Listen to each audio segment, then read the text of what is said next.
Mav will be on the sidelines. It is the coach.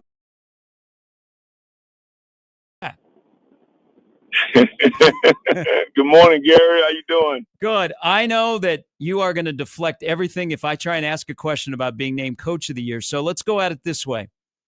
There were some, as you referred to, day one guys that got rewarded yesterday, and you're a day one guy as well.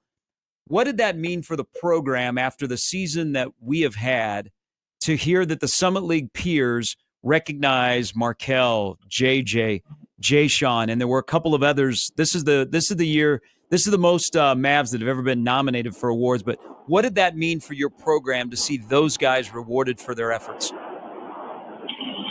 Well, probably just the fact that the media and the coaches kind of wanted those guys as being the top players in our league and guys that earned their respect throughout the season, how they played and their consistency and their effort, and the fact that Omaha won some games because there hadn't been in the past there hadn't been a thing. So all of a sudden now guys get individual recognition, which is rightfully so and rightfully deserved. They worked their butt off to get to this point, and I'm just so proud. And you know this because they stay with it.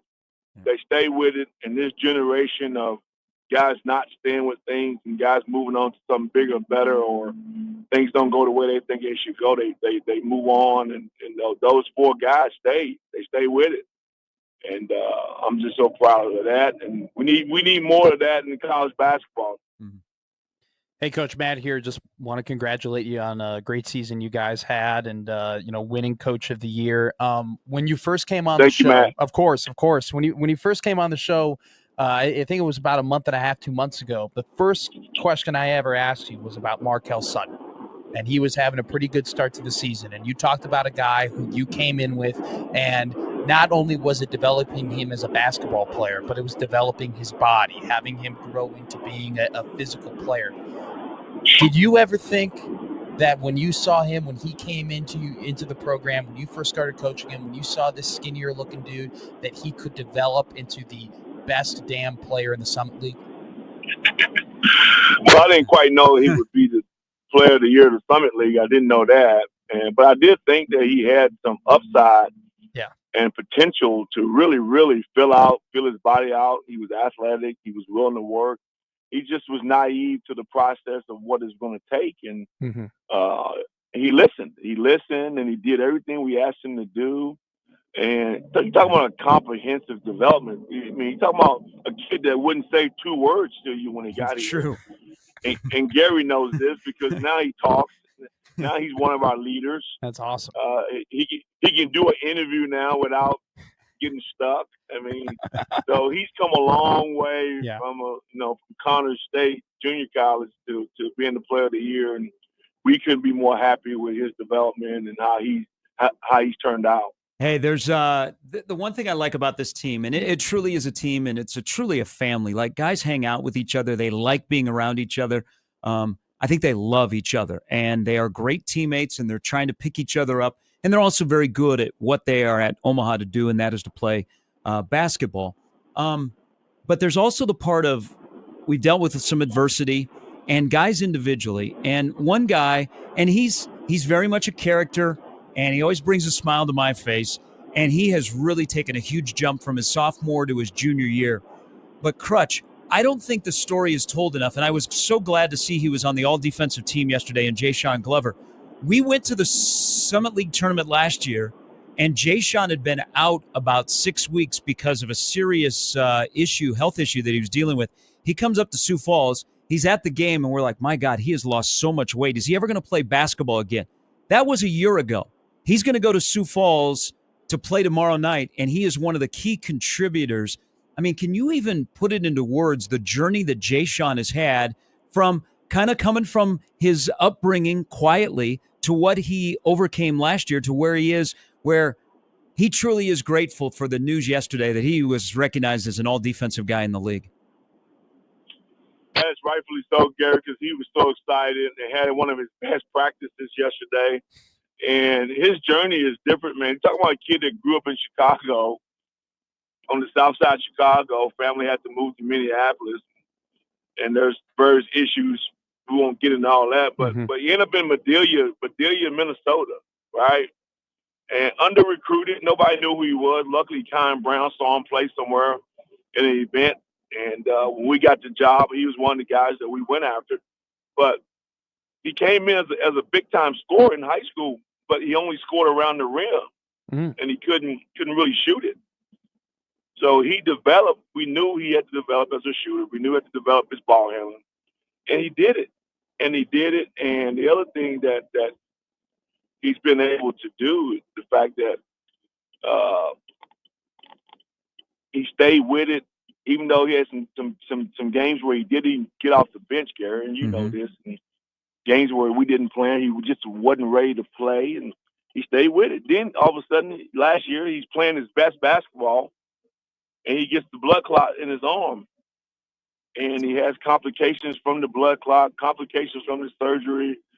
And I told this to the guys the other day. We was talking about everybody's journey, that how we've all have gotten to this place, and we all got different journeys, how we gotten here. And we talked about Jay Sean.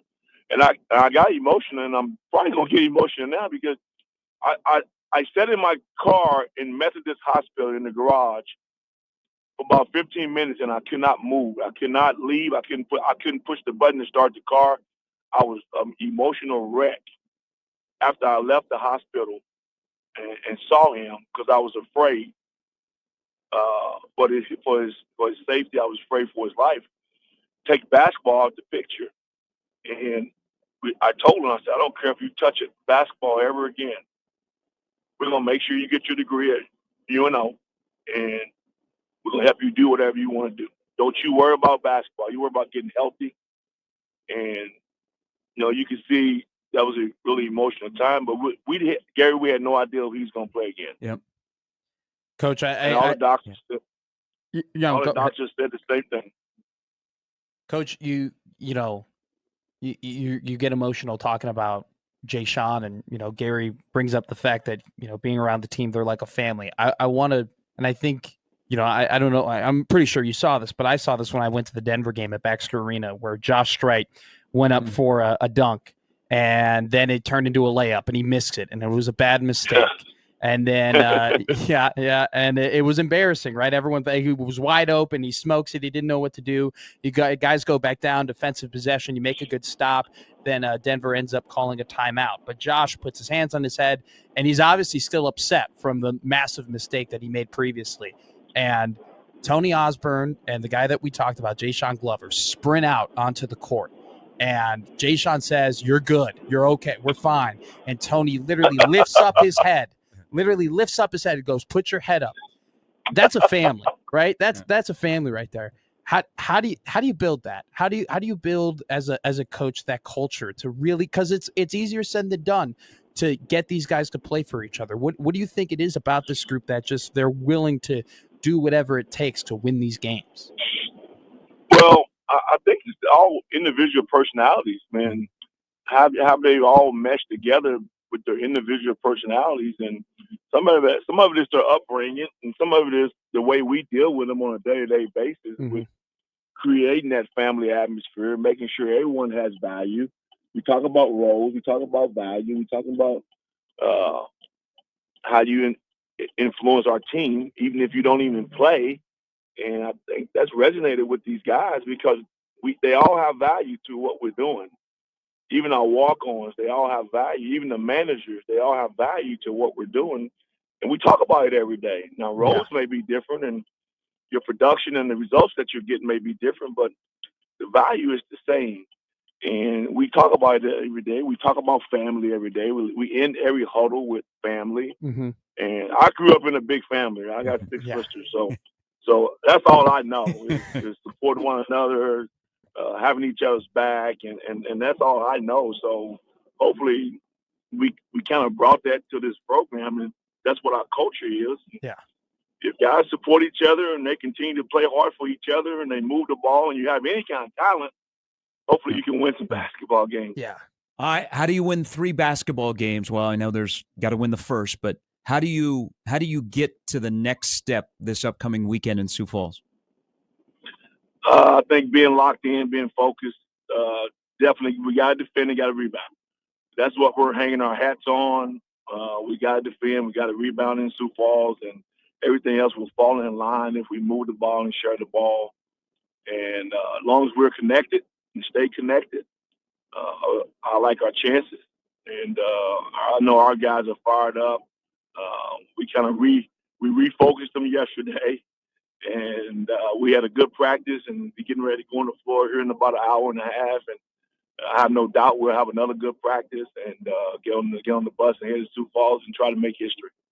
You and I both know, Coach, that this is more than just a trash banging, team. It's more than just a post game celebration. That this team has legitimate talent. It's constructed really well with good spacing, physicality in the paint, and the chemistry is obviously there. I mean, the team really meshes well together.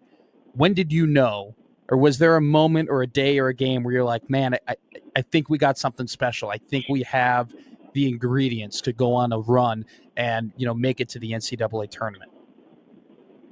Well, I felt it early in the year in fall camp. Wow. Unfortunately, we got off to a bad non-conference start, but I did feel like we had a good basketball team. But and I never relinquished that feeling. And I think when we left Fargo, after the way we won that game in Fargo, this one I knew I was like, if these guys can do stuff like this and play with that kind of confidence, then we're gonna have a chance to win our league. And it was that moment right there, getting on the bus, talking to the staff after we had came back to beat North Dakota State on the road. I thought we had a chance to win the league. And won the league going away on Saturday against Oral Roberts. Could face ORU again tomorrow night or Kansas City, two teams that Omaha has beaten at the end of the regular season by double figures. Omaha finished 13-3, 19-12 as the number one seed. That's never happened in Omaha basketball, from 24 wins in the first 2 years to 19 this year.